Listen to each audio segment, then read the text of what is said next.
Bonjour à toutes et à tous, je vous propose de découvrir le sommaire toute image de cette nouvelle édition sur Monaco Info. Nous vous dévoilerons le tirage au sort des quarts de finale de la Coupe Davis France-États-Unis. Les deux premiers simples se jouent ce vendredi à partir de midi au Monte Carlo Country Club. Nous reviendrons sur les 25 ans du restaurant Le Louis XV. Un menu spécial anniversaire sera à la carte jusqu'à la fin du mois de décembre. L'e-commerce, secteur en pleine croissance au cœur d'une conférence débat organisée par la Jeune Chambre économique de Monaco au Salon Bellevue du Café de Paris. Reportage dans les allées du premier forum de la formation en alternance et des 6e rencontres des métiers de la banque et de la finance. Et puis à l'issue de cette édition, vous pourrez suivre les temps forts de l'émission Face à la presse avec pour invité le président du Conseil national, Jean-François Robillon. Mais pour débuter ce journal, direction le Monte Carlo Beach où a eu lieu jeudi à la mi-journée le tirage au sort du quart de finale de la Coupe Davis France-États-Unis. Les deux premiers simples se jouent ce vendredi, le double samedi et les deux dernières rencontres dimanche. Jean-Christophe Dimino, qui assistait au tirage au sort, nous présente les affiches de ces différentes rencontres. C'est l'étoile montante de la natation française Yannick Agnel qui a procédé au tirage au sort de ce quart de finale. Week-end de Pâques oblige, c'est dans un œuf en chocolat, tiens donc, que se cachait Jo-Wilfried Tsonga, le numéro 1 français, qui sera le premier à entrer sur le court central vendredi face à la recrue américaine Ryan Harrison. 19 ans, pas maladroit sur terre, l'adversaire de Tsonga est inexpérimenté en Coupe Davis et c'est peut-être, paradoxalement, son plus bel atout. Ouais, le danger c'est qu'il se sublime dans cette compétition. Vous savez, il y a des joueurs que ça freine un petit peu, il y en a d'autres que ça galvanise. Lui, je pense, peut faire partie de ceux que ça galvanise. Je pense qu'il est attaché aux valeurs de son sport et de son pays, donc forcément il va se donner à fond. Et comme le veut le règlement, le premier jour, les numéros 1 affrontent les numéros 2. Gilles Simon aura donc pour mission de faire vaciller le géant John Isner. Sa grosse différence, c'est qu'effectivement, il a un service qui est juste impressionnant, mais c'est surtout qu'il n'a pas que ça. Il joue très bien du fond du court. Il est capable de tenir la balle, alors pas tout le temps, parce que quand on fait cette taille-là et qu'on fait du coup plus de 100 kg, c'est difficile de jouer des rallyes sur tous les échanges. Mais c'est un joueur finalement qui n'a besoin de le faire qu'une fois pour essayer de faire son break et ensuite tenir son service. Donc voilà, c'est un joueur après qui tente beaucoup, qui essaie sur les premiers points de l'échange, en tout cas sur mes mises en jeu, de mettre énormément de pression. Il y a une très très bonne coordination pour un joueur de sa taille. Et donc voilà, c'est un joueur qui est difficile à maîtriser et qui, de par son service, peut se permettre de mettre énormément de pression sur les jeux de retour. Samedi après-midi, le double pourrait être décisif comme souvent en Coupe Davis. Michael Yodra et Julien Beneteau seront opposés à la meilleure paire du monde, les frères Bryan. C'est vrai qu'ils ont quelque chose d'incroyable, une complicité, une complémentarité naturelle. Un gaucher, un droitier, l'un qui sert mieux, l'autre qui retourne mieux.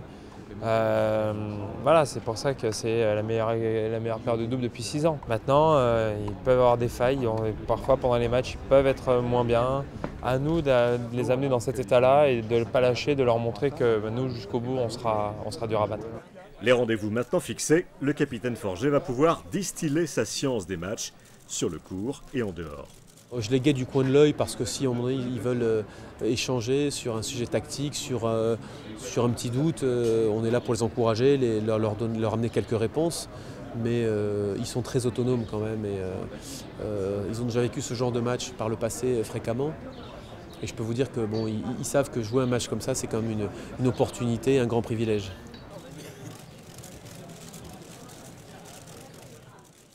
Et puis sachez-le, la Fédération française de tennis fait savoir qu'il reste encore des places pour les différentes catégories mises en vente pour cet événement sportif qui va donc se dérouler tout au long du week-end au Monte Carlo Country Club. Le Louis XV fête ses 25 ans, un quart de siècle pour le prestigieux restaurant. Jeudi était organisé un déjeuner de presse pour présenter le menu spécial anniversaire, un menu que vous pourrez déguster jusqu'à la fin du mois de décembre au Louis XV. Écoutez ces réactions recueillies par Fabien Bonilla à l'issue du déjeuner. Ça va faire partie de mes repas, je vais pouvoir garder en mémoire. Donc celui-ci, je vais pouvoir le rajouter dans ma mémoire parce que c'était trop bon, c'est tout en nuances, tout est bien dosé, tout est bien cuit, puis ces légumes, c'est magnifique. Hein. À vrai dire, c'est toujours frais, c'est toujours parfaitement préparé. C'est un peu le summum pour moi. Sa force aussi, c'est qu'il est très très bien entouré. Puis c'est un personnage magnifique. C'est difficile à qualifier.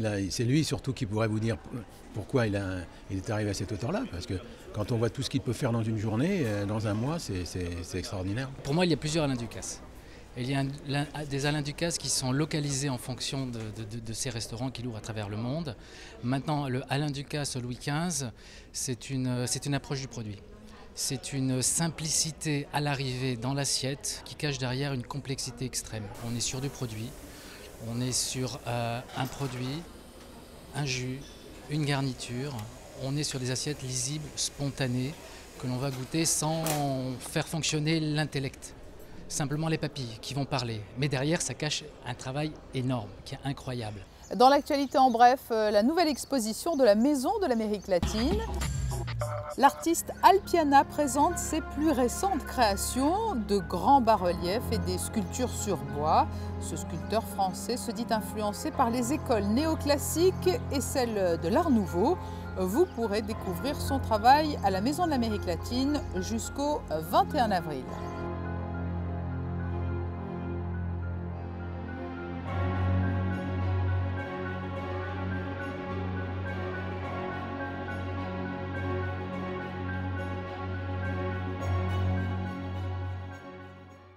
L'e-commerce, autrement dit la vente en ligne, a le vent en poupe.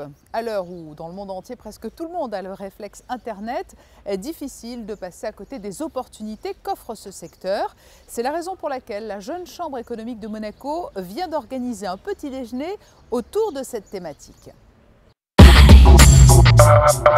Cela fait maintenant plusieurs mois que la Jeune Chambre économique de Monaco mène avec de nombreux partenaires locaux une réflexion approfondie sur la vente en ligne.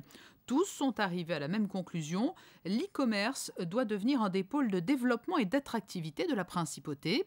Pour cela, pas une minute à perdre et le message à adresser aux entrepreneurs est clair, Monaco dispose de tous les outils dans le domaine de la vente en ligne. La principauté a l'intégralité des avantages nécessaires à l'installation d'un site e-commerce. La principauté a une image de sécurité, une image de qualité.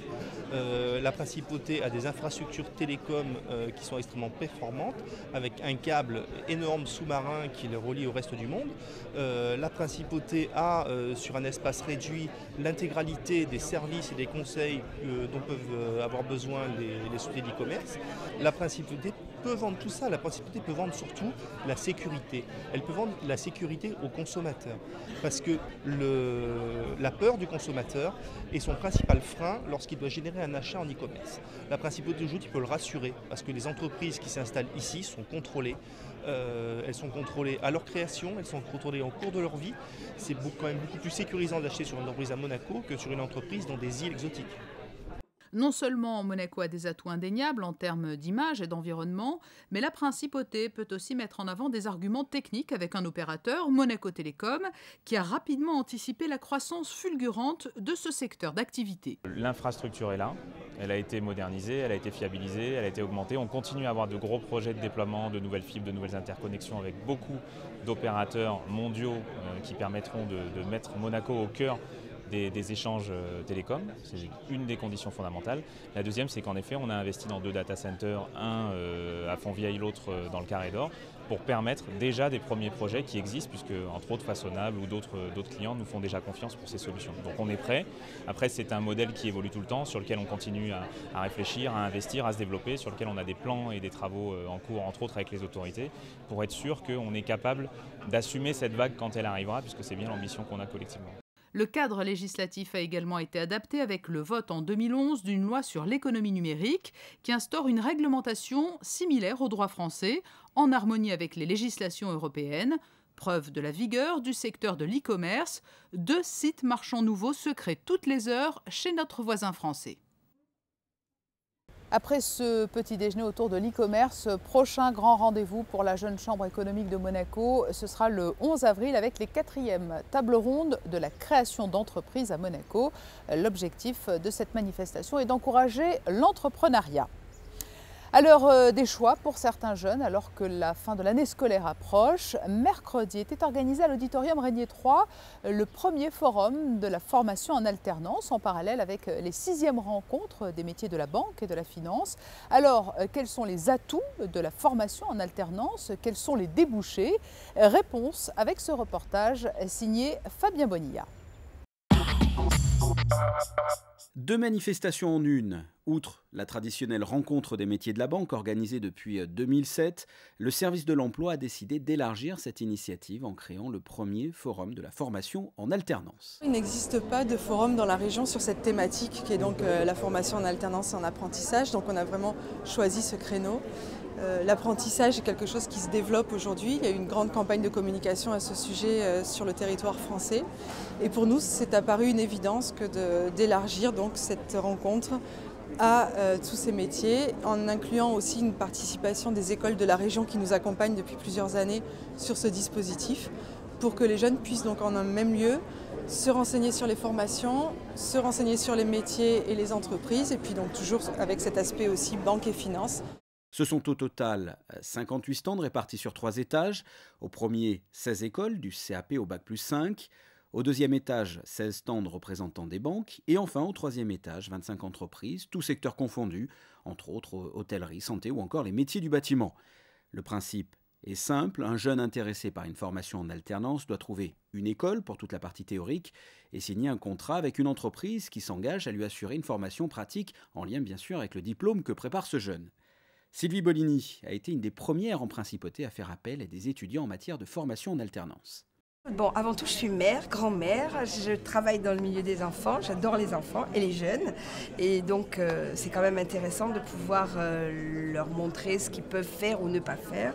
J'en ai eu 6-7 en alternance, avec des hauts et des bas, certains qui ont été embauchés au magasin, d'autres qui sont partis au bout de 3 mois, d'autres, enfin, on peut tout voir dans le matière de l'apprentissage, mais globalement, des belles expériences. Les étudiants qui se baladent de stand en stand sont donc à la recherche soit d'une école, soit d'une entreprise. Aujourd'hui, je recherche une école avant tout, puisque je suis en BTS Management des unités commerciales à la BNP Paribas. Et donc, je voulais continuer à la BNP Paribas et faire une 3e année, voire une 4e, puis 5e. Qu'est-ce qui vous intéresse concrètement dans ce contrat en alternance ? Déjà, pour être honnête, le salaire qui permet aussi de rentrer dans la vie active. Au niveau de l'entreprise, on apprend beaucoup et on sort avec un diplôme et un apprentissage en béton. Voilà. J'ai trouvé 2-3 écoles où je me renseigne. C'est en bonne voie. Oui. Une constatation concernant la formation en alternance, les jeunes qui s'inscrivent dans cette démarche d'apprentissage trouvent du travail dès la fin de leur cursus dans 80% des cas. Une information qui va intéresser les plus jeunes à la veille du long week-end pascal. Le musée océanographique leur propose de participer à une véritable chasse aux œufs aquatiques. Ils vont en effet pouvoir tremper leurs mains dans le bassin tactile à la découverte d'œufs marins tels que les œufs de requin nourrice, de roussette, de raie pastenaque de sèche ou bien encore de limaces de mer. Alors, fera-t-il beau à l'occasion du week-end de Pâques? Eh bien, réponse tout de suite, vous allez le voir, le temps sera mitigé. Raison de plus, allez au musée océanographique. Vendredi, pas de stabilisation du temps, ciel partagé entre le bleu et le gris, pas de garantie de temps sec, vent faible, peu de changement au niveau des températures. Samedi, ciel nuageux à menaçant, tendance à l'averse, davantage de vent, température de saison. Dimanche, temps peu clément sous un ciel en partie nuageux, vent frais. Lundi, amélioration du temps, davantage de soleil, mais des températures restant basses pour un début de mois d'avril. À suivre sur Monaco Info, 2 magazines. Le premier vous permettra de revivre les temps forts de l'émission Face à la presse avec pour invité Jean-François Robillon, le président du Conseil national. Et puis ensuite, rencontre avec Alain Ducasse à l'occasion des 25 ans du Louis XV.